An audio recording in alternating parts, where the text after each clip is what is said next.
New education policy గురించి ఈ మధ్యకాలంలో స్టూడెంట్స్కి కానీ ఆర్ ఎల్స్ వాళ్ళ పేరెంట్స్ కానీ ఐడియా లేదు. సో ఇప్పుడు వచ్చినటువంటి ఎన్ఈపి వల్ల సో ఈ డిగ్రీలో ఏమైనా చేంజెస్ వచ్చాయా?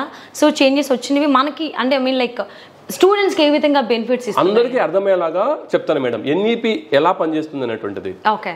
ఇప్పుడు మా దగ్గర ఇంటిగ్రేటెడ్ ఎంబీఏ కోర్స్ ఉంది. బీబీఏ 3 సంవత్సరాల్లో స్టూడెంట్ ఎగ్జిట్ అవ్వచ్చు. బీబీఏ హానర్స్ 4 years లో ఎగ్జిట్ అవ్వచ్చు. అంటే ఎన్ఈపిలో స్టూడెంట్ అనేటువంటిది చాయిస్ ఉంది, ఎగ్జిట్ అయ్యేటువంటి చాయిస్. ఈ కోర్స్ ఎగ్జిట్ అయ్యి ఇంకొక కోర్సులో కూడా జాయిన్ అవ్వచ్చు. నేను ఇప్పుడు మేనేజ్మెంట్ లో ఇక్కడ బీబీఏ 3 సంవత్సరాలు చేశాను, నాకు మేనేజ్మెంట్ నచ్చట్లేదు అంటే నేను వెంటనే కంప్యూటర్స్ రంగం వైపు వెళ్ళొచ్చు. అలాంటి ఒక గొప్ప అవకాశం ఎన్ఈపి 2020 విద్యార్థులకు ఇచ్చింది మేడం. వావ్. ఓకే.